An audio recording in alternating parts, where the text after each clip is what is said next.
Good afternoon and welcome to Klingspor's Woodworking Shop 20th Annual Woodworking Extravaganza. Virtual. Joined with us today is the Reclaimed Audio Podcast, and we have with us all three guys. We have Tim Sway, we have Bill Lutz, and we have Phil Pensky.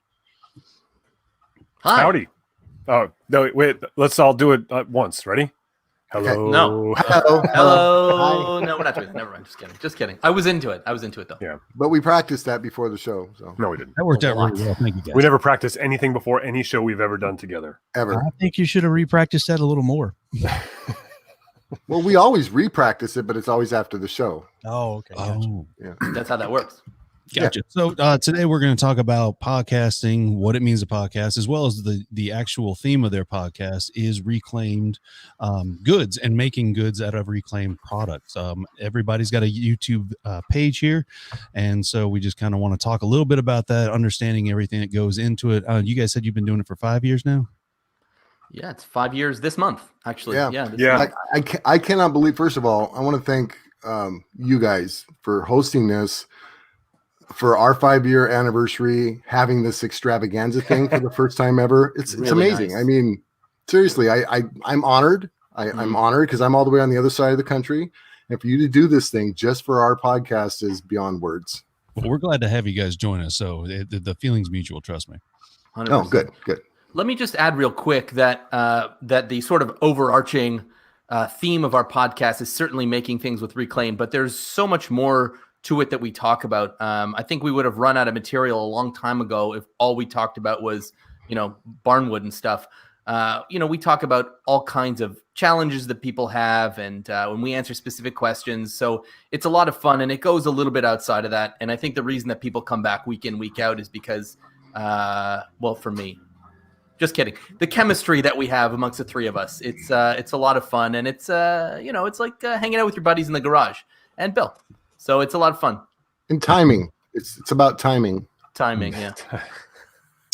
Bill's got two of those things covered. He's hanging out and in the garage. And broccoli, Right. according to Nick Carruthers, which is true. There's a lot of broccoli involved. I mean, that Like a is little- the key. Almost enough. Not going to utilize that one. I love you so much right now. By the way, I see a lot of food on the table, and I see no broccoli. I'm just pointing that out. Oh, We do have this, which is green, if that helps. yeah. There is a green jar on the table. What is that? Pickle brine? Yeah. What You is in know, there? I've tasted that green jar before once. far as in you know, one of yes. them southern states. It was given to us by a very nice man called Sterling Davis. Oh, God. Let's just say it comes from the mountains, Yeah, they're slightly Oh. made from spring water. Ah. Is it? Looks very shiny. Yeah, so he dropped that off as well as the scrolled image that we have there on my monitor to cover up my monitor. That's He dropped- beautiful. I saw the posting of when he was advertising that little exchange between you guys. I love him. He's one of my favorite humans. It's a good dude. He's Or good. actually, he's one of my favorite 3 humans because he's a large individual. Wow, that went from nice to mean. Well done. Yep. No. I mean, he's like 7 foot tall. The guy's he's Right. gigantic. Tall. Yeah. I think he's like 6'4", but close. It's pretty all the normal same. height, kind of. Yeah. It's the same way my kids think I'm like 20 feet tall, Yeah. It's kind of All right, look, constantly doing stuff, and I'm 5'6", and he's like 6'4", so it's always weird. It Yeah. makes me look like I'm a Whenever a we have to kid. do videos, I'm always cutting my own head off just to, make sure he's in the shot. Apple boxes. Yeah. Apple boxes. Oh, yeah. there you go. Compensate, Chris. What's wrong with you? If only you guys knew any woodworkers that could maybe make one for you. I don't know. Just That would be a Pallets. good idea. I mean, seriously, you need an apple box. There's apples all over the place. Oh, that's one of the things that we love about the extravaganza is that we get the mountain apples and it's the perfect time of the year to harvest them. So we actually go up to North Carolina mountains, get a couple of bushels and bring them back down. nice. Hey, so speaking of tell us about your thing because I know you've actually been doing this for 72 years, something like that. Tell me about the extravaganza. So minus love to hear 52 years of that event, Chris describes it the best I've ever heard. He's been here since the beginning. I haven't. I've been only here half of the time. Well, I was here at the start of it. I haven't been That's- the whole time, but yeah. Well, either way, it's another Yeah. story. But no, I mean, we obviously everybody knows about woodworking shows, the traveling show, especially the smaller one, as well as the big monster one that rotates coasts, every other year. And we just got tired of seeing and working all these shows where customers, the biggest complaint we would hear when they would come in and see our booths was the amount of money they had to pour out just to get to the show. And, it was about that time we started seeing opportunities for us to kind of create our own show because we saw the flaws and everything that was going on in some of the others. And so we decided right out of the gate, our first priority was free admission, free parking, and free classes and demos, regardless of what it cost us to put on the show. And so that was our premise to get it going. And because we wanted it to be 100% about not just the woodworkers, but we wanted it to be something where the family could come out and everybody at least have something, fun to do. And so, our first show, we started out that way, and the convention center hall we were in was quite small, but we did it. And then over the years, we've done nothing but grow that. We've added a lot more bigger name demonstrators. We've got multiple clubs that come in every year and put on their whole club event. We've got one club that does nothing but a learn and turn, where there's 10 or 12 mini lathes set up so kids can come in and they teach kids and let kids actually walk away with a top or a pin or some turned item that the kid actually did themselves. And there's all kinds of more in-depth classes, specific type stuff. A lot of the vendors that we've brought in, they like it because it's very low key. It's not really high pressure sales. And it's just a great event, where people can get together and learn and enjoy the day. And the benefit of doing it in the fall, especially here in North Carolina, the time of year we typically do it in, late October, is the leaves in the area are just amazing. And we're less than, 30 to 45 minutes either direction to our mountain range here. And so it's nice. Boone, Asheville, hit the Blue Ridge Parkway. So make a whole weekend vacation out of it and bring the whole family. And I understand too that the actual event is going on one place, but you're also having like mini satellite events in every store. Is that correct? Yeah. Each store is getting its own thing going on. And especially during this virtual event, since we can't have the main event, we still have clubs demonstrating. We still have everybody coming out that would normally kind of be here. A lot of the vendors didn't make it, but some of them sent somebody to do something. So it all works out that way. But I know with this, the high schools is something that I'm more passionate about for sure in everything that we do. But the CTE programs in the state, we have them come out and they actually make a field trip day on the Friday of the event. And so they can pretty much come with their class and just let the students loose because it doesn't cost the school anything but the travel. And they can learn about woodworking. They can learn about something in particular, ask the vendors. So I enjoy that part of it. Plus everything's rang out through us at one main cash register. So all of the vendors don't have to worry about who pays what. Did you buy that? Labeling it. They don't have to worry about all that. So it makes the experience for both the vendors and the customers a lot more easy and just comfortable and friendly. Well, that's interesting.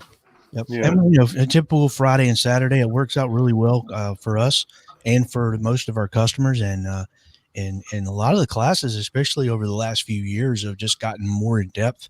The names of people participating. I mean, last year we had Izzy Swan and his giant centipede. I mean, for crying out loud. It's some guy named Izzy. I don't know. You might have heard of him.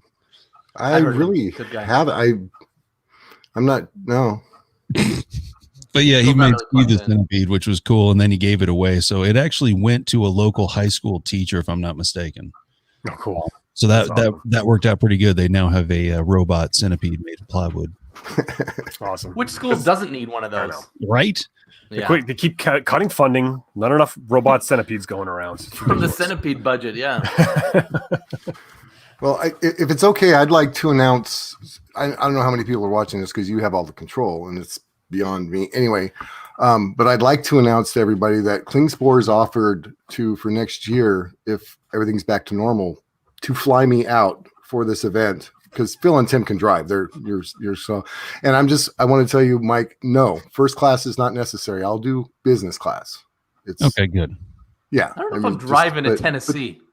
I thought we Who do just I- put North him Carolina. in, North Carolina. I'm not driving to North Carolina either. It's still 20 hours. He's from Canada. It's all the same state to him. He doesn't know. Yeah, that's Okay, true. I promise you. Fine. All right. I'm not going to get into this match, but that's Paul, fine. yes, utilize does apply discount code for everything.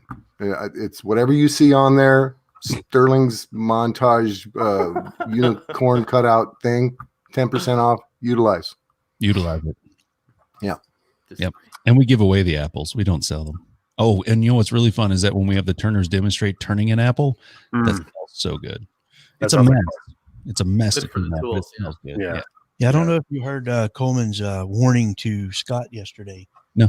Yes, Scott. He told Scott, he said, if you're turning in here, he said, if I see any apple juice on my expensive banners, me and you are going to have a conversation. So we have Scott Caskey's a local here, and he comes and helps us out with the AAW symposiums, the wood turning symposiums, and things like that. And he doesn't really have any bounds as far as stopping. He'll just try turning anything.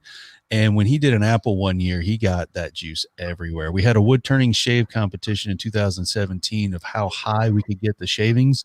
And he put a massive log on that lathe and he was hitting the ceiling. There were shavings everywhere. It's like a Gallagher show. Oh, it was great. It was a mess. And I'm sure people who were nowhere near the event knew what was going on. We're getting shavings on them. So that was fun. But yeah, the apples are, we now have to notify whenever we do them. But Chris and I have had a lot of fun. So I started part-time almost 9 years ago, and I was a store manager here at Hickory. Chris was a store manager before that. And so we've been here a while, and we've been in the store during the extravaganza. One of the favorite things we were doing here this week was talking about what we did with the apples that were left over come Sunday, because we always had to work that Sunday. And so one of the things we did was we opened the front door of the store and we had a bowling program to see who could make it out the front door, not hit anybody or anything, but also across the street. So that was my story. What was yours? Is Coleman listening? Probably. Well, we can put a little apple baseball. There's nothing like hitting it with a, we didn't have actual bats, so we had to find things that could be like a bat and, make our own apple juice. Yeah, because I'll tell you, after about a week of apples, you kind of get tired of eating them. And they get really soft and gnarly, so it makes it Sunday comes much a little funner. soft. So part of the reference you've been using is for turning, right? Yep. And you say you didn't have bats, but you Yeah, have I was- lots of lathes He's and gonna let that wood. one slide. I'm just thinking, little imagination might have gone a long way there, boys. But Well, then we would have had to have adjusted out a piece of wood and then the cost and then Well, trying to no, explain. you would have had that. evidence, because then you would have been like, why is that bat there? And why is there apple juice all over it? I don't know. well, No, see, maybe it's my California in me, but I would take that bat afterwards and I would turn it down to like a Dan Harju bedpost thing. Oh, nice. I would Right? turn it down into dust. What bat? What bat? Oh, these shavings that we are now sweeping up onto the floor. We don't know what you're talking about. Correct. Yeah, matter of fact, I think one year one of our vendors had a guy turning bats. It was General Finishes, maybe. Yeah. Turning bats in their booth. I think I still have that bat.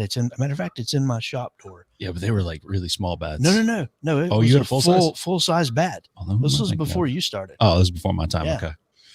This is would be moments. clear, we're not talking about it's Halloween, so I don't want people to get confused. Like a bat because it's Halloween, also. Or a cricket bat. Yeah. I mean, you could do that, I suppose. Is there a Yeah. Canadian bat Isn't that's that different? called Like a wicket? bacon?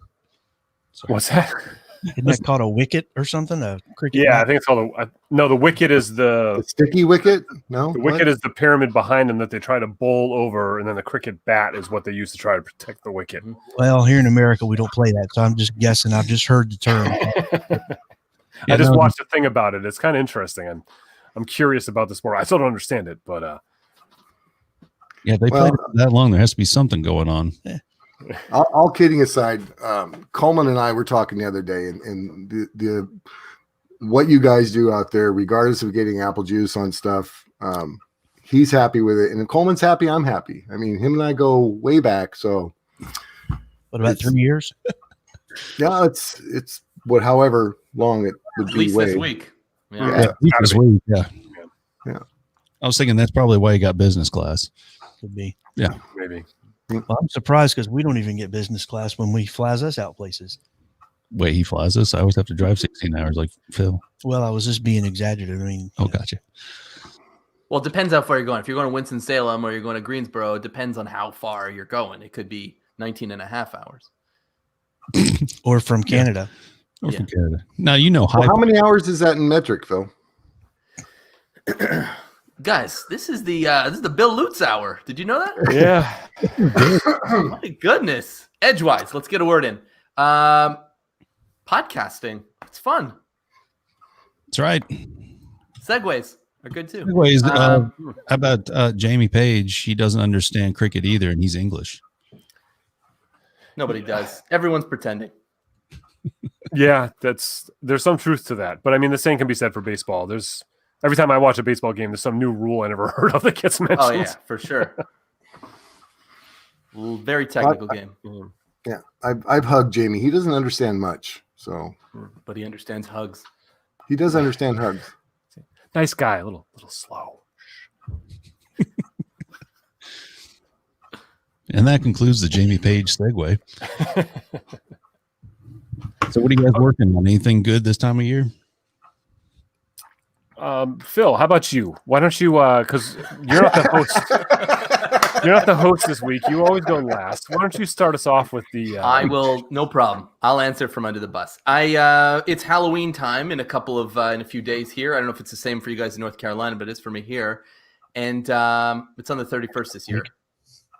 Oh, And really? So I'll probably do something Halloween-y as far as some cutouts for the lawn and stuff.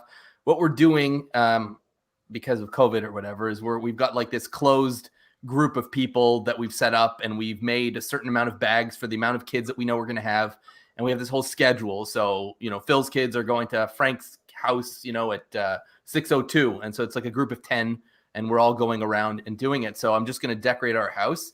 And I'll probably do some ghost cutouts and stuff. I've got these replacement bulbs for the sockets in the house to change them from the normal bulbs to like red decorative bulbs. So it'll be a lot of fun. That's what I'll do this week. I'm probably going to build a little desk extension for my electronics bench, because I've recently gotten into retro computing, aka an old Commodore 64 that I'm going to pick up, I think on Monday. I'm meeting up with somebody on Craigslist, and so I want to put it there. So I'm going to make a little extension. What would you do with an old? I mean, I know that's a thing, but what would you actually do with an old computer? Because I have Casey's original Apple from when she went to college, the iMac that looks like a bubble, a TV. Right. So this is a lot older than that, right? So these are one of the thing that I wanted when I was a kid that I never got to have. So as an adult, I'm trying to recapture that and maybe high five my 8-year-old self and try to get it. But there's a lot of cool things that you can do with them now.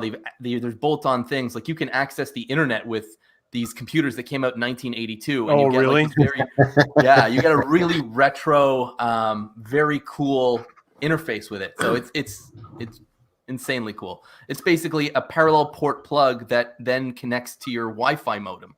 So and people have, before America Online, it was called Quantum Link. And people have like revived that. And so you can see what that experience was like what was connectivity like in 1984 or whatever the case may be. And it's just very cool. I like that retro stuff. When I was in the 90s, I got a job at a newspaper, and they had a bunch of the monochrome screens, no mouse IBMs with the 5 1/4 inch floppy. And so they had hundreds of these things between the two offices, this chain of community newspapers. And obviously they're very expensive to jump out of it. So when I started there, we were still typing on these like typewriters, and then we had the 14.4 dial-up modem, thing that you would send the files up. It took about 20 minutes per news article, to send them to the other office, and then we would actually physically cut and paste them onto blue boards and then send them to the printer. And within about a year of me working there, they went and they made the plunge and they bought all the bubble iMacs like Bill was talking about. And so I got this like sort of free education in modern computing, but I also got this education in like retro computing beforehand. Yeah. And so then as soon as all the iMacs came in, they had hundreds of these machines that are just absolutely worthless, right? And so they were like letting us just take them home. I took a bunch of them, gave them to my old high school for art class so they could take them apart and make stuff out of them. And, some other people took them for like, retro kitsch value and stuff. But so I had one for a while because it had the big, screen that was like this big, but it only had a little, and I had it sitting in my small studio apartment, monitor up, and then the tower next to it. And because the tower would sit under it, but I had it up on its side. And then I had a piece of glass on top of it, and it was my coffee table. And I left it on 24 hours a day, 7 days a week, and the keyboard was underneath it. And I would just write, I was like an artist artsy type, right? I'd write poems and stuff. And so I would practice typing. I would like talk on my friend on the phone and dictate the conversation just to practice my typing and note-taking skills and stuff, and like write little songs on it. And then all of those, I still have them on the floppy disk up in my attic. And I have no idea how to ever get this information back. So you guys got into this just at the right time, because the early 80s, when I was in 7th grade, so I'm 13, however old you are in 7th grade, our school was excited because we were going to have our first computer that was going to go in the classroom, and it was going to be an Apple IIe or something like that. Yeah, but it was right. It was like a flat box with a 6-inch maybe screen on it, and it had this cassette drive. And for weeks, they're like pumping us up about having technology and computers. And I'm just like, oh my God, this is going to be the most amazing thing ever. So we got this thing in our class, and there's 30 kids, and we're standing around this thing. And the teacher says, okay, get ready, you guys, get ready. And she took this cassette tape and she put it in. And 45 minutes later, she flipped it over and did that. And then another hour later, she go, okay, here we go. And it was a Pong game. I'm like, you know what? This computer thing is not going to catch on. Nobody's going to be interested in this. And I had no interest in it. So up until 10 years ago, maybe, I didn't care about computers at all. So it's funny you say that, because so my first experience with computers was also the Apple II, even before the E. So I went to public school when I was in elementary school, and probably, I want to say kindergarten, grade 1 or whatever, there was one computer lab in the entire school, and you had 30 to 45 minutes of computer time a week that you shared with another kid, because they put 2 kids for every computer. We had floppies at the time, but cassette players would have been really slow. And so that's sort of what like ignited my passion for me for computers. And that's sort of what I want to try to capture, I guess. And I just think, but the Commodore is a better machine for me here at home. I remember a Commodore. Yeah, I mean, they I think it's the #1 best-selling computer of all time. Like, they sold something like 40 million units, but it was the same machine being sold from like 1982 to 1993. Yeah. So you're not working on anything, is really what you were saying, right? Well, I'm going to be working on you're funny. You're this funny guy. Hasn't worked on anything since 2014. He's giving me guff. Hey, guff. That's a good one. What about you, Bill? What's on the bench for you? You can see right behind me, ladies and gentlemen, because I normally don't get to share like this, but you see those stack of wine saves right there, huh? I sorted those out just recently, a couple days ago, in size of width, and I'm trying to decide, maybe we can get some interaction here about how to help me out. I'm gonna probably make a jig to be able to, because if you don't know that a wine stave is obviously it's curved up, and it's also angled a little bit because it makes a round circular barrelation type thing, right? So I want to get that on the table saw and kind of like some kind of a jig that'll help me straighten out those edges, because what I'm going to need to do with it needs it to be square, even though it's round and curvy. But anyway, so that's what I'm doing, Phil. Right there, you can see. And behind that is the metal rings of a wine barrel. I'm going to be doing some welding. I'm going to be doing some woodworking. I'm going to be doing some finishing. I'm going to be doing some creative thinking to do some kind of art. Not just a piece of old furniture. I'm going to make art. I'm going to actually work with my hands, my mind, and my heart. To make there's a first time for everything, so that's good. I don't think it should be too hard to make a sled to square up those edges. You don't have a jointer, right? So that's why you need to do. I don't have a jointer. Yeah, I don't think it should be too hard to square those. Just make a sled to put them on. You might just have to, because I mean they should all be curved basically the same. So if you just hot glue something onto the sled to hold the center of it so it doesn't sink down. Just what I mean, because you got the two ends. If you put pressure on the top of the arch, hold it down. on. Hot glue the center of it so it doesn't. You know what I mean? I don't know what that means. What were you saying? Well, it's like an arch shape, right? An arc, yeah. If you put it on the sled, it's not flat because it raises up in the middle. So you just take a little piece of scrap wood that's the same distance as the center of the peak. Where it gets higher. If it's like 3/4 of an inch high or whatever, you just hot glue that to your sled. And then put your piece on it. That'll keep it from pushing down and potentially warping the edge as it cuts through the blade. This oak stave, you ain't pushing it down. Yeah, sure, it's not going to move. My 250 pounds, I could stand on that and it wouldn't at all. But you know what's going to help this project the most, no matter what I decide to do? Heart. Sandpaper. Well, besides my interior heartedness, Here. what's going to help this project the most is my 50 tooth combination Klingspor Bad Mama Jamma blade. That's what's going to help the most, because that's on my table saw as we speak. Well done. Well done. And that's why we keep him. That's it. But so Mike, do you know or Chris, do you know off the top of your head how high can I get that blade to go up? As far as your table saw will allow you to. Well, it will go as far as any table saw will, but how far is that? 3.5 to 3 inches? About Some table saws are a little more limited. It's somewhere between 3.25 to 3.5. Okay, because my theory is I want to cut those staves down enough to be able to get that on whatever jig I make to where the table saw blade can come up and cut the top. right. As long as I can get it to cut through, because it's going to go, on that arc. Why If not you cut were- it upside down from that? Sorry, Tim. Well, I think upside down would be more dangerous because it's more likely to rock. Way whereas more I- fun though. But you have a bandsaw, right? So you could match the curve of that to like a piece of plywood and then lay that down to where the stave rests right in that, and then just go ahead and push it right through. Oh yeah, you can make a Yeah. curved It's sled almost that it joint sits- one side and then run the other side through the table saw. Yeah. right. Do it like when you make the spline jig for like a corner of a picture frame. You know how you have like the V shape? Instead, it's an arch, and then you just slide that right over your table saw. Yeah, not a That's bad idea. genius. I've been working the other way. Yeah. Once Yeah. it's on the bandsaw, you've got a lot of ability to utilize that. So You just would have to keep in mind, since that is a flared piece, you would have to make different ribs for that. So your ones on each end would be a little bit narrower than the ones, say, in the middle, because that it gets wider there. Well, so my thought was, again, if I'm going to, no matter whether it's arched up or arched down, it's going to be lined up.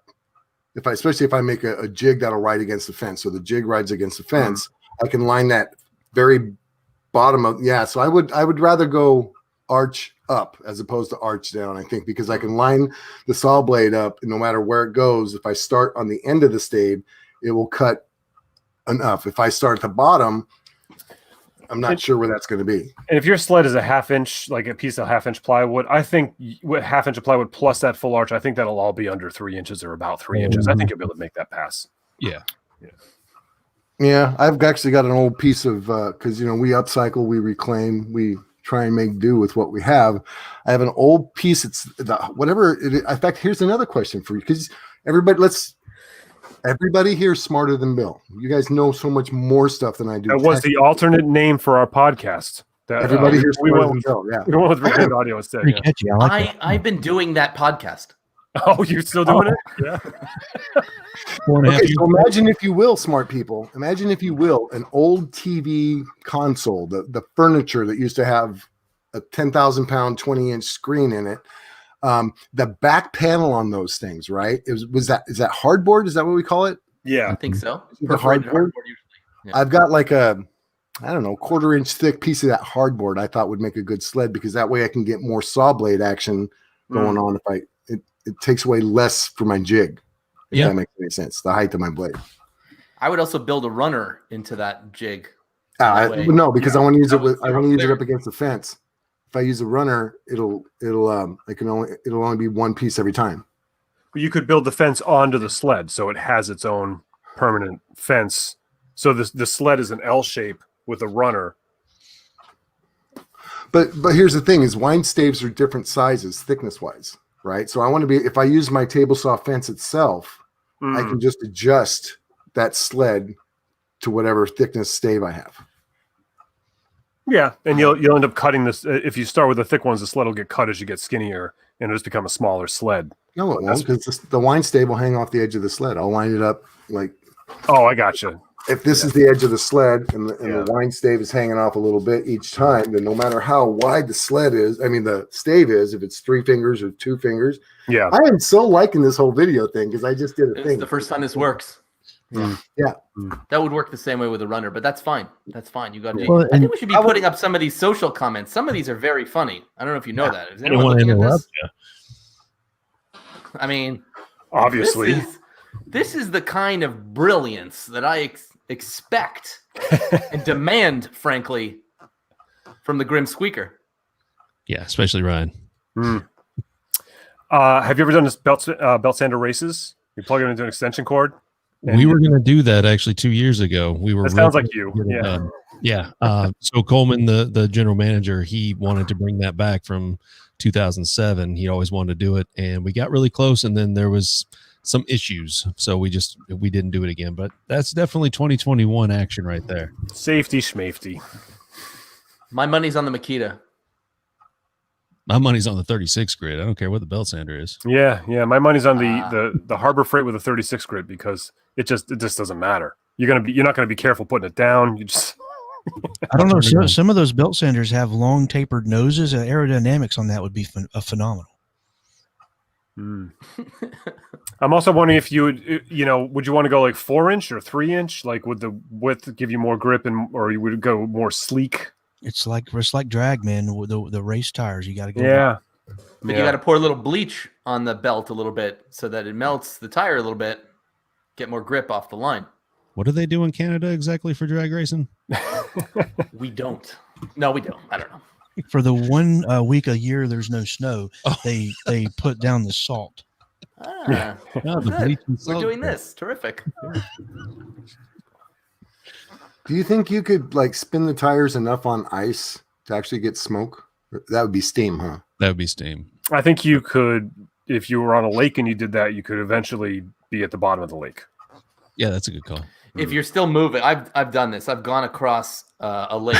So listen, you can't accuse us of being like, anti-Canadian and say all of this is stereotypical nonsense and then instantly just confirm everything that's being said. Yeah, we do winter sports, but so do the Northern American states. I promise you that the Canada boys South, over yeah. So you did this in what, June? No, I did this in probably March. I did like the last snowmobile trip of the year, but this is a couple decades ago already. But so the ice is melting behind you as you're going. So if you stopped, you would fall. So as long as you're doing like 60 miles per hour, you're good. Well, have you ever seen when it's frozen, I've gone. I have a whole new respect for you right now, Phil. Yeah, I know. thanks, It's man. dangerous. I used to have a motorcycle. Are you kidding? I've seen people do that on motorcycles across water that's not frozen. Like if you get the right speed, you can actually get across a puddle 20, 30, 40, even more feet without. Oh yeah, Yeah. for sure. It's like skipping a rock. Whoa. Exactly. Yeah. Here we go. My brain is not accepting this. A puddle, maybe, but a lake? Oh yeah, there's like it's like a world's pond. record kind of thing. People see who can get out into the lake the furthest before they sink. And there's people who have gone like 100 feet and stuff. Like, Yeah, it's pretty crazy watching. yeah. It's YouTube it when we're done here. Not now because we're recording, but when we're done, you I can. feel like usually they replace the front wheel with a ski, and then Well, they do. I'm like, Yeah, but oh, there's no, like I use my for the computer. competition, you got to be like a stock dirt bike. okay, Yeah. it's not a game I want to play, but all right, Paddle tires on there. What would you call that? a mistake. No, how would you YouTube that? What would you call that? Oh, like motorcycle driving on water. on lake. Motorcycle on this? There you go. There's Dirt bike. Try dirt bike on lake. driving on lake.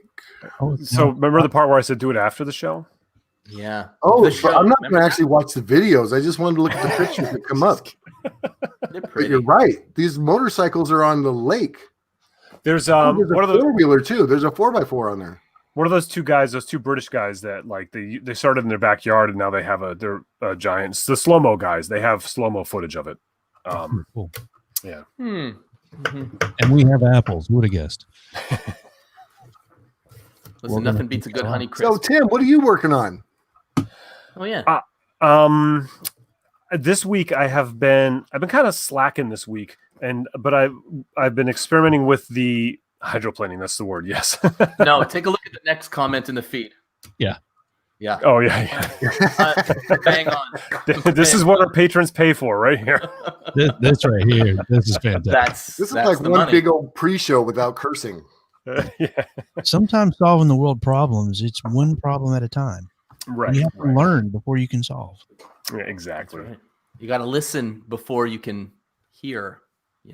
Bill. Sorry, what? Hey, I will say this. This is sage stuff that comes out of my brain, and I've said this for years to many people. It was taught to me by a owner of a Toyota car dealership. I kid you not. This is something he said that it may not seem evident here that I actually take what he said to heart, but I do. And I know it's going to be, again, hard to believe because I'm just rambling on, but he said, you have 2 ears and 1 mouth. You should listen twice as much as you speak. That's right. You should be on the top of a mountain somewhere sitting cross-legged. I'll wait. Oh, wait.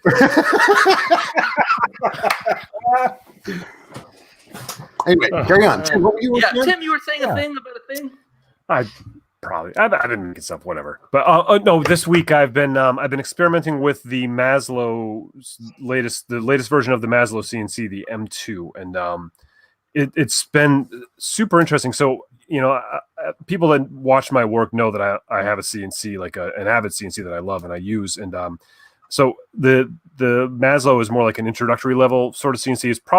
It's basically the least expensive CNC on the market. Besides, there's one where you like 3D print parts or something, I think. But besides being the least expensive CNC on the market, it's also the biggest. It's a 4 foot by 8 foot. So it seems like that wouldn't be. Yes, Tim is making a guitar. So I made a guitar on it. That's there. We're done. All right. Got there. But I've been experimenting with it, these new upgrades, because it's it obviously lacks speed and some accuracy compared to machines that cost 10 times its price tag. But they made some the guys over there made some adjustments to the Z-axis, which was the worst part of it. The up and down was very inaccurate, and so they have this little gantry that mounts to this plate now. And the thing has just been blowing my mind all week with how accurate I can make it. I mean, it's still like 100 times slower than a machine that, an expensive machine, but I just couldn't believe it, like that I was actually able to, and Ryan, I made a guitar, of course, because that's the ultimate test of a tool in a lot of ways. You can really, any flaw is going to show up in a guitar, and there's been a few flaws. Every woodworker says it's the ultimate, that's the ultimate test. Yeah. My lathe, no good. Can't make guitar. Right. Can't make a guitar, and why even own it? Right. I don't. But it's like there's still some things that are lacking in it compared to a machine that costs thousands and thousands of dollars. But for less than $1,000, I can't believe the accuracy you can get out of this machine. It just blows my mind. And so I've been, but it's slow. So I've been spending the whole week just sort of taking my time, deep diving with it, experimenting with it. And I'll have a video coming out this weekend about like sort of step 1 of that. And then the other thing I was supposed to do this week, I'll be Bill and I'll do show and tell, is I made this. This is a Bass 6, it's called, and I made it. Finished it a couple weeks ago. I made this for myself. It's not for sale because it's basically a 6-string guitar, but down an octave like a bass. And I just kind of always wanted to make one, experiment with one. And so I filmed the process. But when I was filming the process to make a YouTube video, hey, I made another guitar, Ryan. He left. He left. He's talked gone. him out of this. Yeah, good. He's got. We don't have to be nice to him anymore. Yeah, thank God. So. And I was, I filmed this, and it was kind of like I was kind of bored with the raw video because it was just like, it's like the same video I made a dozen times, making guitar and the processes. And so I was trying to think of some way to make a video more interesting. And what I'm going to do with it, I was going to go this week, but I ended up not making it. I'm going next week now. I have a friend. We've been friends since we were 12 years old. Musician. I played in bands with him, done all sorts of stuff with him over the years, and he has a tape studio. Like he records all on 2-inch tape. So it's basically you walk into this old building and it's like walking back in time into the 1970s. And so I'm going to get together with him next week. Recording studio. Yeah, and it's just new old stock and stuff and old stuff.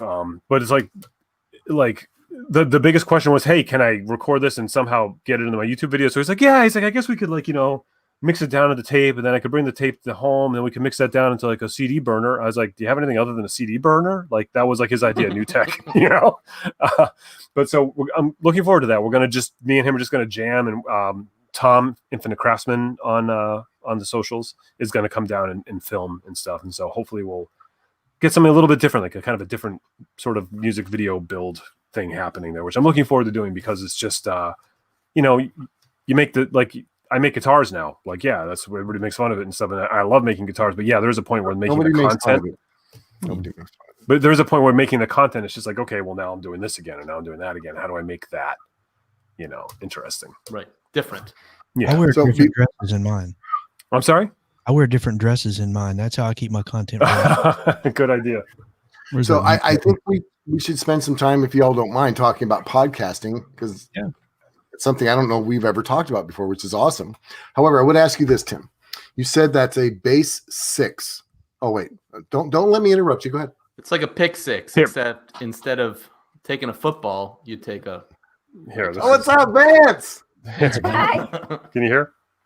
Vance Yeah. was just telling me something, but I couldn't hear what he said. What'd you say, buddy? That there's a 5-second delay on the stream. Yes, yeah. The stream, if you're watching this on YouTube, is 5 or 10 seconds behind. In case we swear. Yeah. I know, like, For you can swearsies. delay it on purpose. Is it purposefully delayed or not? I think it's. I don't pick my nose and you notice it. Oh, see, he just picked his nose, but now he's going to edit it out. Oh. Yeah. Don't pick your nose. 'Cause I don't know if we'll have time to edit it. They're from North Carolina, though, Vance. Can I That's try it? don't worry about that. It's a regional thing. I'll see you later, bud. It's a regional Elevator thing. to the elevator thing. So anyway, you call it the base 6. Is that a pun? Is that like a basic or base 6? Because the strings, is that on purpose? Were you brilliant or were you lucky? No, it's a thing that's been made before that I honestly was ignorant about. So I had made a 6-string bass for a client about, I don't know, this year. I'm sorry. I was making a joke. Good, I you didn't really- extended the guitar sequence. Thank you, Bill. Yeah. I Terrific. personally find it Basic, interesting. get it? If you Basic, don't, basic I can bass. go to my other podcast called Tim Talks About What He Wants to Talk About Without Feeling Bad podcast. I'll go to that one. No, I How many want to know. episodes you got of So that? None what, yet. What makes the Nobody will let 6-string me. octave lower bass different than all the other basses? Yeah, I mean, are the strings a heavier gauge than a regular guitar, or lighter than a regular bass? What makes it different? What are you doing, Mike? What's going on right now? Mike curious. plays Hey. bass. Mike plays Yeah, bass. so I'm curious. Yeah, Oh, Mike plays good. bass. Mike and I are going Yeah. to start our own podcast. It's okay. You know, we'll work it out. Tim talks about stuff Phil doesn't care about. Is it going to be Yeah. called Baseless? So like a Mike, like a 6-string bass because you play a 5-string, I believe, right? That was what you. So you know how you have the low B, Yeah. and then it has a string lower when you play a 5-string bass, and then a regular 6-string bass would then add a higher string, so it's like, it has a slightly different range. But what this is it's tuned like a guitar. It's E A D G B E, but it's down an octave. It's basically like a short scale bass with 2 extra high strings on it. So you can play chords on it like a guitar, and all the notes are in the same place as a guitar, but it's down that octave, and the strings are like a little bit thinner. But so I think the range of the strings is like the low E is 90, and then the high E is 20, whereas like a regular guitar would be like 46 to 10. Right. Yeah, so it's pretty cool. It's a little is hybrid instrument. Yeah. So I'm looking forward to playing it with my friend. And he's going to play drums, and I'm just going to try and do guitar like stuff on it and bass like stuff on it to show one instrument doing both those things without having 2 necks. Yeah. So that's the idea. I'm interested in that. No, well, thank you, gentlemen. Thank you Yeah. very much. He Phil. gets to say that because he's got a jar of shiny pickle juice over there. I'm not saying I'd be it pretty wouldn't interested be- too, sipping on that. We've been looking for the cups, but we're about to just go old school with it. Chris, Yeah. where we're going, we don't need cups. Yeah, and there's no germs that are going to live through that, so don't worry Yeah. about it. Nothing lives in I guess pickle we'll have to juice. test that, won't we? So podcasting. Yes. Yeah. Segue. Perfect. Yeah, Okay, ready? do it. Go. I always wanted to ride one of those. This is it. This is podcasting. This is it. The whole thing. Just get together with your friends. You talk for an hour, and then you publish it, and people listen. If you want a serious answer, I could actually give you one. Yeah. I think important to the podcast is not just grab a friend or two and sit down and record something. There has to be sort of a design to it, and that a purpose, and that you think ahead as to who is it that's going to be sitting metaphorically across from you. So when I was thinking about this podcast, and I think I've talked about it before, but it was 5 years ago, and there weren't that many podcasts in woodworking at the time. There were a few, and there were a couple of mainstays, and we all know who they are. But I was thinking, I want to do one for whatever reason, and I needed to find a niche. I needed to find a voice and something interesting and different, right? I didn't want to compete with all the other woodworking podcasts. I wanted to add something to the conversation, and I was into Reclaimed at the time, so I figured, you know what? I haven't seen anything about this. Who's the guy in woodworking that I want to talk to about Reclaimed? And of course, that was Bill Lutz. And just kidding, it was Tim. But I know in any conversation, especially when you're going to have one like this, that it can't just be two guys going back and forth. You need the dynamic of three people, someone who can fill the gaps in the conversation. And I said, Tim, who should the third be? Because we both agreed we needed a third. By the way, this is after 3 weeks of harassing Tim to do this. He finally relented and agreed. But he's like, who's the third one? And he said, Bill. I don't really know who he was apart from this Facebook group that we were all part of. And fine, great. And it just so happens that we sort of developed this chemistry right at the beginning, and it's just worked out really, really well. We bust each other's chops a lot, but at the end of the day, we're very good friends, and that's the only reason why it works. You can't bust the chops of someone you don't like and who doesn't like you. Yeah. Otherwise, it just becomes really evil at one point. But the point I'm trying to make is that it's got to be a purposeful design of the podcast and the conversation, and that's the reason why I think we've had the success as whatever. Yeah, and mediocre as it is, but. If you put the finger up, then that's how you can tell the other people that you're going to say something. So Bill doesn't try to start talking at the same time. There's also that sign, the hand signals. But by design too, like we all are who we are on the podcast and we are here. But by design, we expand upon that. We sort of caricaturize our personalities. And we've even had times where, because like Phil always said it best, like three guys saying yes, I agree, is not interesting content. And so we will find, like, there are times that one of us will disagree with the other ones just for the sake of the conversation, even if we don't personally believe that. In our sort of pre-show sort of plan, we'll be like, all right, let's talk about this, and be like, okay, I'll be the jerk that says it's a stupid idea. I'll play that card, because I think all of us understand that there are two sides to everything, and we might think on one, but we understand the value of the other. And I don't know, that's a metaphor for the world today. but if you don't do that, I mean, it becomes a lecture in college, right? You've got one guy standing, talking, and everybody else has to shut up and listen, as opposed to if we start arguing with each other or disagreeing with each other, it actually, if anybody's listening, I'm going to have somebody agreeing with me. You're going to have somebody agreeing with you. They're going to bring that up again somewhere else down the road. And it's like, hey, I was listening to this thing. What do you think about this? So it actually, I think, disagreement brings on more conversation. It really does. And not answering all the questions. Yeah, leaving questions open. It also fleshes out the conversation, right? So if I said, I really love hammers, and Tim's like, yep, and Bill's like, yep, but then he's like, I don't like hammers, really, but this is why I like them. And this is why I don't like them. I was like, hey, here's why else I also like them. So it really sort of builds out a whole conversation and a whole idea where normally you just sort of sit still and say, yeah, no, I do like them. And then it's an interesting counterbalance. Yeah. Or how can we make the hammer better? Yeah. It helps to have two perspectives that are wrong, and then I can tell you. Right. Yeah. That always happens. Yeah. No, I disagree with that. I broccoli it. Yeah, no, actually if you don't know the podcast, that's sort of like a thing. We had made these t-shirts a while back where we each had a catchphrase, and we would have people order the shirt and then pick one of our catchphrases as a sort of friendly competition, which turned into how we do a coupon code now with Klingspor. That mine was broccoli because steams my broccoli, because I said that once and you guys thought it was funny to say I was angry. I said it steamed my broccoli. Phil's is Bill's is utilize Bearded Dragon, because he uses these words utilize and Bearded Dragon a lot, and then Phil's is really the essence of the podcast of agree to disagree. Which is the essence of who I am, really. Well, it is, but in a way, it is sort of what the podcast is about. Of like, let's have a conversation about things and not necessarily resolve it. I mean, it's civil discourse, right? It's the ability to disagree with somebody, but still not think of them as the enemy. I mean, so how do we talk Coleman into getting a Klingspor podcast going? And we've been trying. We don't know how to necessarily approach the value of it, but I know that with Chris and I, we operate our online chat, not just the social media side of it, but also when you go to our website at woodworkingshop.com, there's an online chat feature where if you have a question or you need technical advice right off the bat, him and I are usually the ones. We also have our customer service, but the ones that answer that.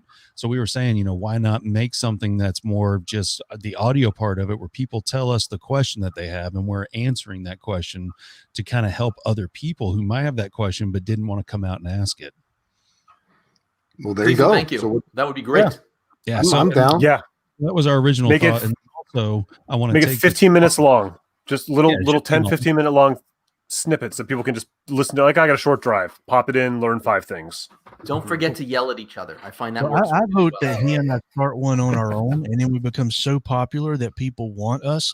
And then when he wants us to do one for us here at work, then we can charge. That's my vote. That's our business model. That's Chris, good. I'm just Big brain. first of all, I think that's brilliant, but I've been trying that for 5 years, and apparently it's not working. So But you have Different fun. strokes. yeah, But I will say But that with your coupon codes that you have after the podcast, we are going to make them free shipping for any orders over $35 during the extravaganza, because there isn't a free shipping coupon available to anyone else at that price. Everyone else perfect. is 50 and 75. So for everyone who uses the Utilize, the Broccoli, and the Disagree, they'll get free shipping off of $35 or more during the extravaganza week. Oh, and great. this is why we love you guys the most. So free shipping on $35 or more if they use the code broccoli. I disagree with Well, only if that. we utilize that coupon I properly. think we should utilize that in a good way. Okay, sounds good to me. Oh. See, this is code. Now I know who your favorite is, Chris. Nice guy. Well, no, the other two were already taken. It was the only one left. Uh-huh. Oh, no, so that's how we got to Bill. Everyone else was taken. That's worked out well. Poor Bill. So imagine, if you will, this podcast that exists to answer people's questions, which I like that. At some point, I'm imagining, like us, we had to get a little bit more creative, because we talked about everything you possibly talk about of what materials to find in a dumpster, blah, blah, blah. Then you start bringing on guests to answer. Have Rebecca DeGroot on, because she can answer a turning question. Have Izzy on, because he can answer anything. Actually, it doesn't matter. But yeah, I mean, that would be fun too. I could see this Klingspor podcast, this 15 minutes starting. You guys are going to start with 15 minutes. Then Coleman's going to say, guys, we need to make it longer. And you go like this. I don't know, Coleman. I don't know. We tell him that regardless. Yeah. No, You want to work on a missing the hand Saturday. gesture. Missing, guys, Yes, missing you the got hand. Yeah, yeah. to do this. Just saying I don't know doesn't. It's not going to work. Yeah, This I guess is we- I need more money, and or Italian for I love you. Oh, I like Yeah, that. that's not Okay. what Italian is. This is going to say something else than I love you. What did we It's tell sticky, you? and I can't get it off my finger. Something that's chafing, I think. I have that problem sometimes at work. If it depends, I wear Carhartts now because I'm not sponsored by Carhartts. If they're listening, hello. The shirt, the pants I'm wearing now. Just don't wait. I am wearing pants. Careful. Who has the mute button? That's Who has the mute terrific. button? All right, yeah, sorry, let me go ahead and But what I'm saying is that Carhartts does make a non-chafing pant. Huh. I'm just saying. So I guess since you switched to Carhartt, there's a lot less baby powder around your house. Baby powder. That's what it was. I've been using. If you guys, I don't know. You know me. I was raised by a Filipino, so my stepdad was Filipino from the time I was 6 years old, and I've eaten a lot of different Asian type foods. And one of the things they have that they use instead of flour, it's called tempura. Hmm. That's what I thought people said for chafing. So I've been pouring tempura powder in my pants. Crispy breadcrumbs? It doesn't make for better baby powder. Why didn't I Mute think button, of this? mute button, mute button. This is So this podcast has been brought to you by Me, Tim, and the apple. That's all you need. Oh goodness. It makes so much sense though. It really does. What was your stepfather before you were 6? Because he only turned Filipino when you turned 6, I think you said. He didn't exist until I came, just like the podcast didn't exist until I came into it. so he was younger than you? He was born when you were 6 years old and became your stepfather? I'm not sure how to answer that question tricky. because I'm thinking it's not technically possible. You're trying Tim, to we trick me, haven't had aren't a guest on the show in a while. you? I speak a little Tagalog, so that would be nice. Well, my stepfather has been gone for quite like Oh, how old are you, sorry, Phil? man. No, it's not a 40 sorry thing. It's 100 years. years old. But yeah. But no, it's an interesting thing. I have a lot of people that came up to me as a kid because you got to imagine by the time I was about 10, I was taller than my dad. And they would come up to me and they'd say, Bill, I didn't know you were Filipino. And it still to this day boggles the mind. It's all in the jeans. Those Carhartt jeans that Lutz is wearing. Yeah. It's the Carhartt jeans. It's because I'm telling you, baby powder, not tempura. Just let me make that Right. clear. It's like a long play advertisement for Carhartt pants. Yeah. I'm just glad they're associated with tempura powder in places we don't want to talk about. Yeah. And not clean for sandpaper like on that other I'm podcast. just seriously, man, it's blowing my mind right now. The difference between the beautiful smell of baby powder and this fried food smell that comes out because sweat in the temp. All right, let's stop. Let's Wouldn't just it be- stop. Please. Wouldn't it be funny if this is a long con and Bill is actually sponsored by tempura powder?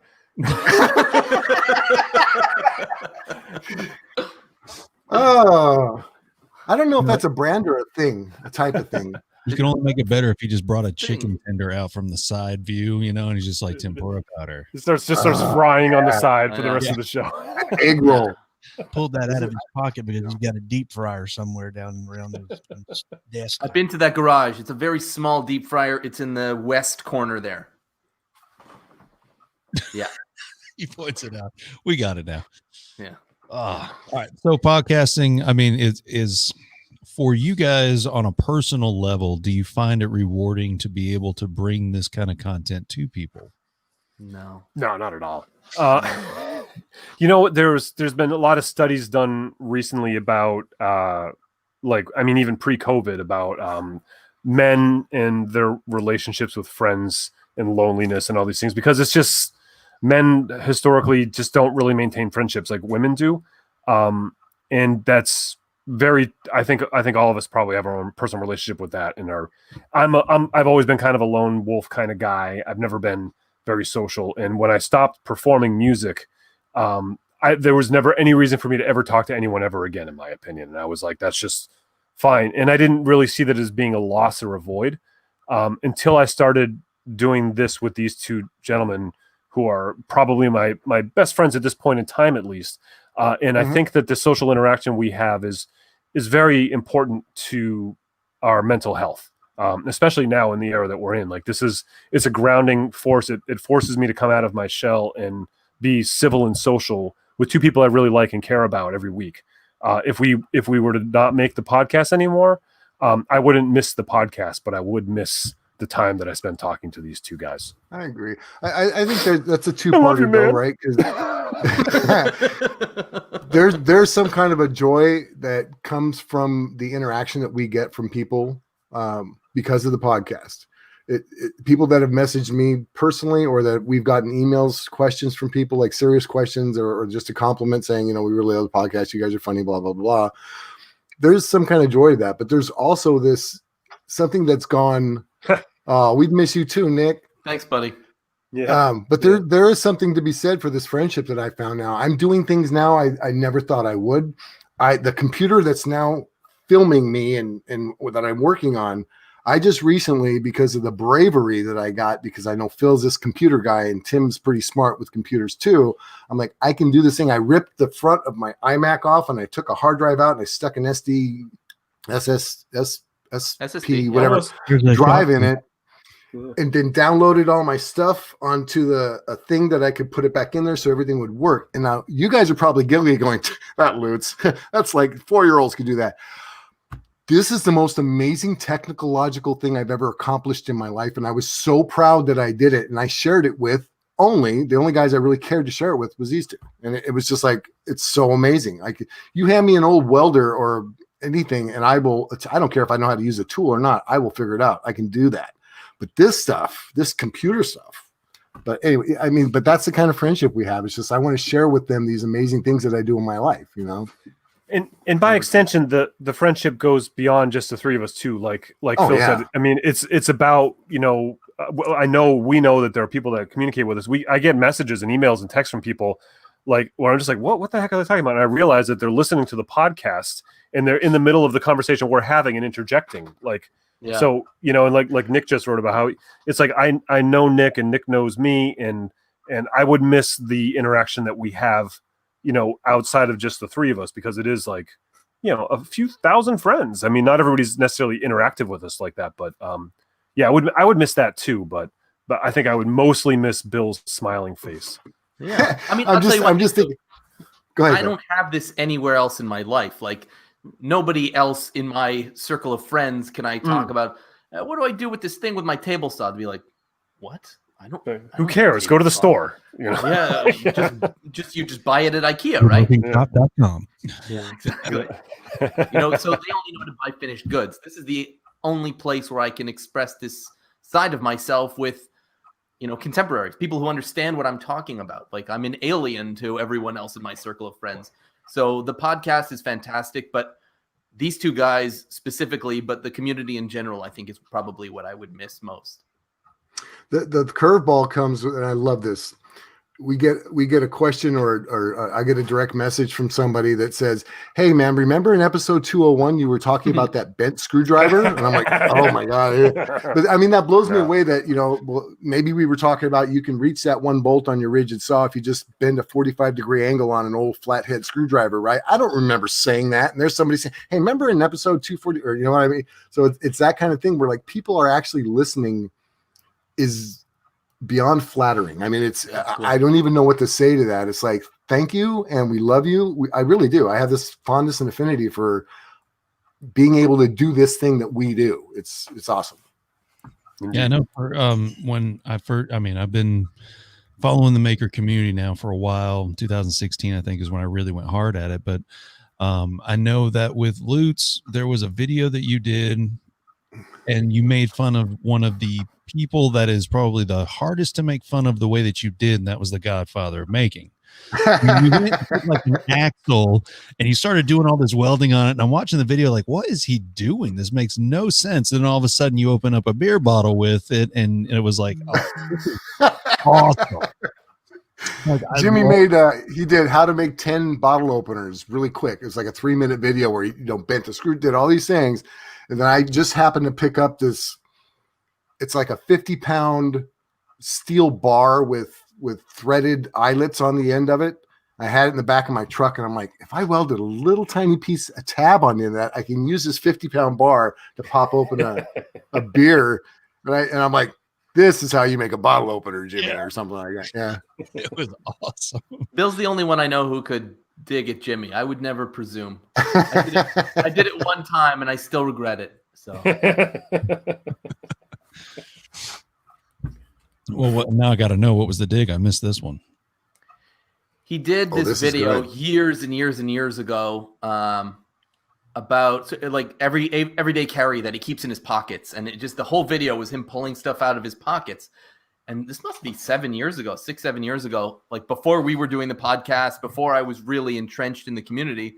And he was the one guy whose videos I was watching. He's the one who got me into this whole thing. There's in fact one video that he made that blew my mind and got me woodworking and doing all this stuff. This story now gets better because he prefaces it with all of this, you know, I love Jimmy so much. Well, yeah. Then go ahead. Yeah, go ahead.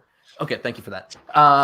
So this one video where he made a carry tote box, toolbox out of a pallet, and I watched that video 25 times. Easy. I'm not embarrassed to say it.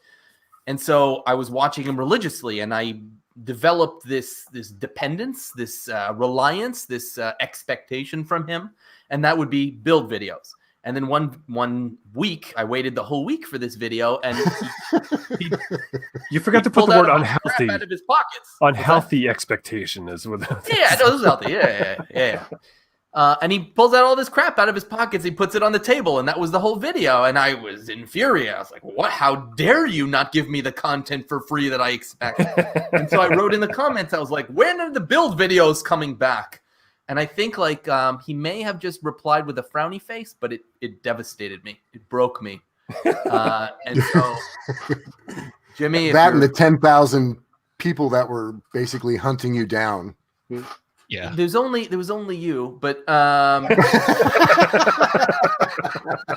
it's only you. But ever since then, I've been trying to make it up to him, and I hope one day to be able to achieve that goal.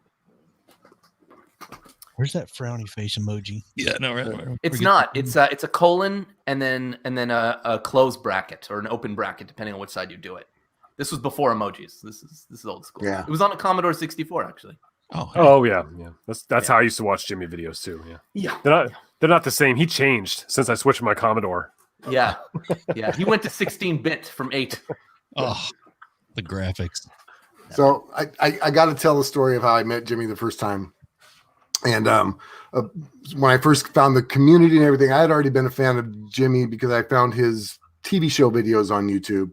Then I found out he was actually doing maker stuff now. And that was kind of weird because you see him all clean cut and pretty on his TV shows, but now he's a scruffy bearded maker guy. But anyway, a friend of ours that started a particular group online lives close to me, Andrew Aragon. He doesn't exist anymore, I don't think. He's married and happy and has an actual life. Anyway. All right. He's like, hey, there's a thing called Maker Faire, and this guy, Jimmy DiResta, I know you like him. If you'd like, I'm going to hook up with him if you'd want to meet him. I'm like, Jimmy DiResta? Oh my God, no, really? So this happens. We go to Maker Faire and we get in. I've got my thing. My wife is with me. Everything is going amazing. And there he is. I see him. He's standing there. And this is when he had made his fireman's axe, I think. And he's standing there holding his fireman's axe. And I watched the video. I'm like, this is like an aura of light around him as I'm walking up. And this is Jimmy DiResta, right? And then a few people were there and they kind of walk away. And Andrew walks, hey, Jimmy. And I guess they'd known each other. Jimmy made something for his daughter. Anyway, hi, Andrew. How you doing? Hey, this is my friend Bill. And this is Jimmy DiResta. I'm like, and I've just got this blank look on my face. Like, and I reach out my hand. I'm like, shake his hand. He's like, oh, hey, man, nice to meet you. He's like, you want a hat? I'm like, I didn't say words. I just nodded my head, So he reaches in his bag and he pulls out this DiResta hat. And I'm just like, and I went and just put it on my head. And we continued to talk for like 5 minutes or whatever. And it was just amazing. I actually got a couple of words out. Wow, Jimmy, you're amazing. I love the work you do. And I held his axe. Everything was great. And I said, hey, and then Andrew started talking to me. I said, I'll be back in a minute, you guys. So I excused myself. I had to go in the bathroom. What happened was when he handed me the hat, it was on the smallest setting size. So when I put it on my head, it was so freaking tight that my ears started to swell. But it's Jimmy DiResta. I can't take off and adjust a hat in front of him. That would just be rude. So I had to excuse myself to go to the bathroom. By the time I got to the bathroom, I almost passed out because my head couldn't breathe. It was so tight. My ears were all puffy and red. It was weird, but true story. That was the first time I met Jimmy DiResta. So, and Tim, what about you? Never met him. Oh, okay. Yeah, right. He whatever. They've made out behind his barn. When I've been making YouTube videos for a while, and like everybody else that does it, it was Jimmy is at the root of it somewhere. I did a video for a company. They came to my shop and filmed me, and they made this little. My wife is making fun of your fangirling. That's hilarious. Well, we thank her for watching. Yeah. Jimmy commented on this video that I was in that was on someone else's YouTube channel, and he just said something like it was about upcycling, and he wrote like, "Hey, well said." And I was like, "Oh, thanks." Just kind of watched this video, and I was surprised at seeing people interact, and but I saw the name, and I was like, I know that name, but I couldn't figure out why, and it was because one night when Vance was like first born, he woke up in the middle of the night. I was like holding him, giving him a bottle, watching that one of his TV shows on like late night Discovery Channel or something. And I was just like, oh, these guys kind of do what I'm into. And then it took me like a few weeks before I put two and two together that the guy from the TV show was like commenting on this video I was in.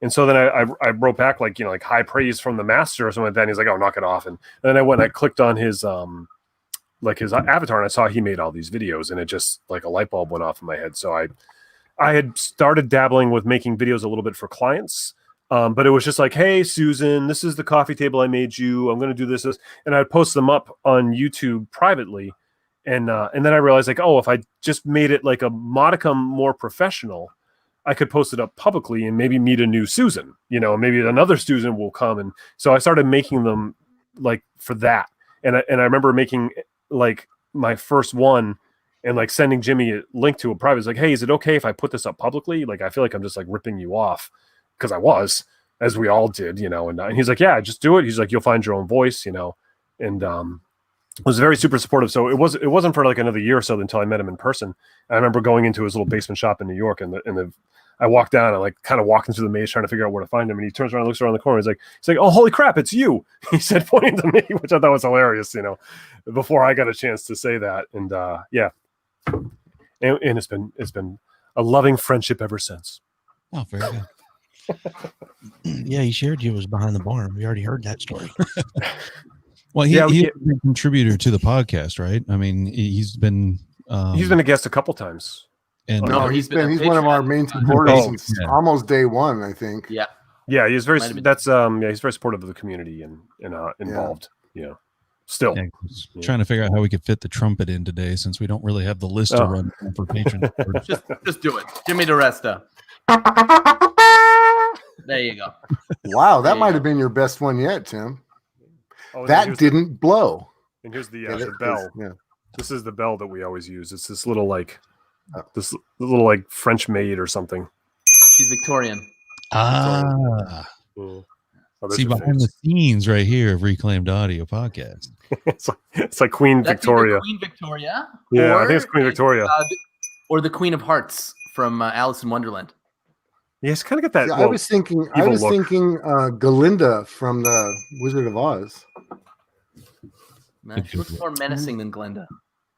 Glenda No, was Galinda's a a good good witch. witch. Yeah, she was Yeah, good. so I know. That's why that little figurine looks more menacing than Glenda. Oh, it looks more menacing. That's because Tim was holding it. He's got these manly hands. It's Does he? Smell- I feel smell like he like moisturizes 3 times a day. Wow. Every day, Funny. every day, working hand. That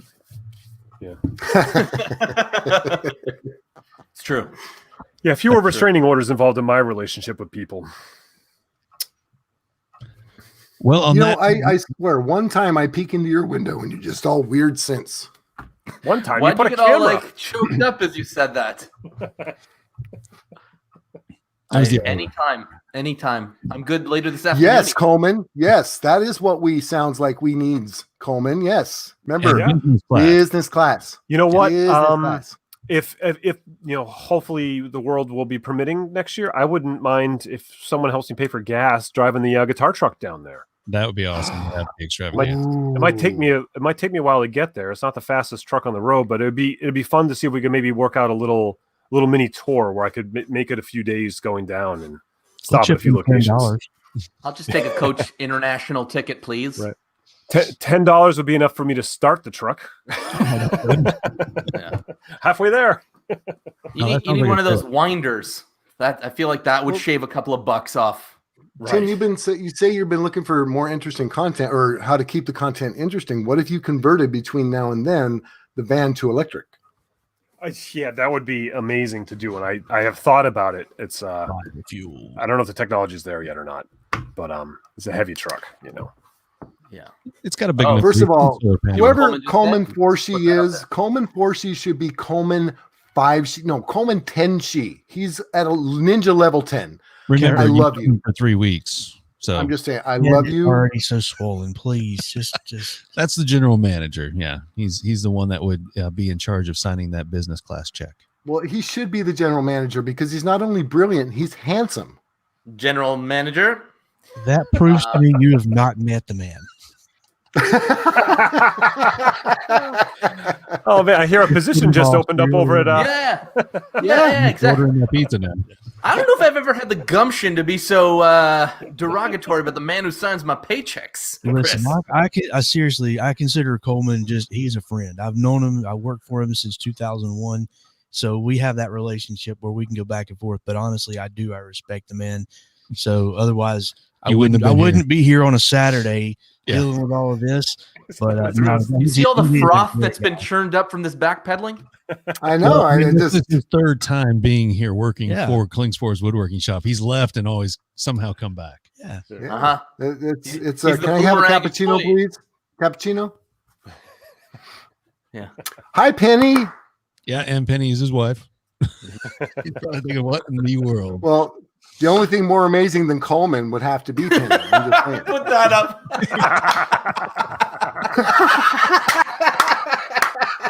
Now you've made Penny upset. Oh, what You know what? You need Lutz up in that booth for the next extravaganza. I think there's going to be an open shoot. That's going to be the name of my podcast. What have I done now? yeah. Right. I tell him, I'm like, this person's really upset with you right now. And he'll just look at me and be like, well, what did I do now? Yeah. It's always his response. Honestly, that's an 80s sitcom, and I love it. I mean, I've been married for 25 years and got 3 daughters. So that's the story of my life. When I get the look, okay, what have I done now? Oh yeah, you know that look. Wow, you've been married. Dude, you look 25. How can you have been married for 25 years? Well, I got married when I was 12, so it works out. Oh, And we're in North okay. Carolina. There you go, North Carolina. Yep. Different rules. Yeah, right. On a serious note, I mean, I've seen some of Oh, you you're guys kidding. videos. Well, before I was, but now I'm not. Okay. I'm big into CNC, so Tim, I definitely appreciate what you're putting out there in regards to that kind of content. So always something really cool and unique, and the work you're doing with Vectric is just always appreciate whenever you get chimed up there on your product of the month. Thanks, man. Yeah, I'm trying to be like an ombudsman, like a mediator between like those that understand and speak CNC and then the rest of the world. Because it is it is when you first start getting into it, very jargony and very intimidating. But what I found about CNC work is that there's this notion of people that don't do CNC that think CNC isn't real woodworking. And everything I've done on the CNC has made me such a better woodworker without the CNC. Like there's this real disconnect between that world, and I'm trying to bridge that gap. Yes, Bill. What's an ombudsman? You for sure have been called up in front of one many times. What are we talking about here? I don't know what an ombudsman It's a is. mediator. It's like instead of going to court, you'd go to this one guy in your organization, and he solves. I've been called up disputes. before a judge, but ain't no Yeah. ombudsman. Yeah. Well, yeah, like if you- sissy court you go to. If you have a The ombudsman. Canadian if you have court. if you have a gripe with like the store, like if you have a gripe with the Klingspor woodworking shop, you don't get to call Coleman directly. You have to talk to what would they consider an I can see it ombudsman. now. Here's some big old burly North Carolina Green. woodworker wearing his flannel shirt walked in. I want to speak to the ombudsman right now. You know what? I'm sure there are unions that have them. When I went to college, there was an ombudsman that if you had a problem with one of the teachers, it was someone that you could go to and speak to about, and then they would help resolve that because they were impartial. They weren't technically part of the staff. Right. I believe that you are both telling the truth. This is what I have to deal with all the time, just so you know. We're not. I can't prove them I wrong. won't be part of the staff anymore, so that'll work out pretty good. Yeah, you got the job now. You could be the ombudsman. I don't know if you're impartial anymore either. But Well, I did want to take the segue from Tim talking about CNC that he will be joining us Wednesday, October 28th at 11 a.m. to forgot. talk more CNC. Well, now here's your reminder. Yep. Talking more about CNC and how he utilizes that in his shop. when is that? No one ever emailed me to tell me the schedule. I had to ask myself, when is that? Oh, gotcha. It's Wednesday, October 28th at 11 o'clock Eastern Standard Well, if you go to virtualwoodworkingextravaganza.com, you can I'll see find the it. schedule posted right there. You only have to do this on our podcast, Bill. Oh, There we go. That one. Yeah, Wednesday at 11 Eastern time. I'll be doing a Q&A and talking CNC and Reclaimed and how they connect, or whatever you want to talk about. Really, I don't care. We'll just go back to that bass guitar that you're building there. We'll just do that. All right, I'll bring that in. We'll just jam for an hour. We're not going to be able to please everybody. We get that. We might as well just enjoy ourselves. Well, if there's no CNC, I'm out. One of my dreams is to rig up the CNC to play the guitar, so strap it down and actually like code and program. Someday I'll do that, but I haven't gotten to it yet. That would be interesting. It would have to be a pretty slow song, I would think. Well, the tricky part is I would want to make it play chords, not just pluck strings, because I could easily program to just go back and pluck each string individually. Right. But so maybe I Yeah. could open tune it and make it play a melody that I don't know. But, I just had one of those moments. Mhm. You're welcome in advance. So it's Halloween. You make that video and you use like a pretend bloody finger on the end of the extractorator. I from love the- it. where, I Right? love it. Yeah. Yeah. That would be fun. sometimes You my just do brain those just same two works. notes that Bill Murray plays in Ghostbusters. Boom, boom, boom, boom. Like when he goes into Sigourney Weaver's apartment on the piano to scare her. Oh, deep cut. You're going into.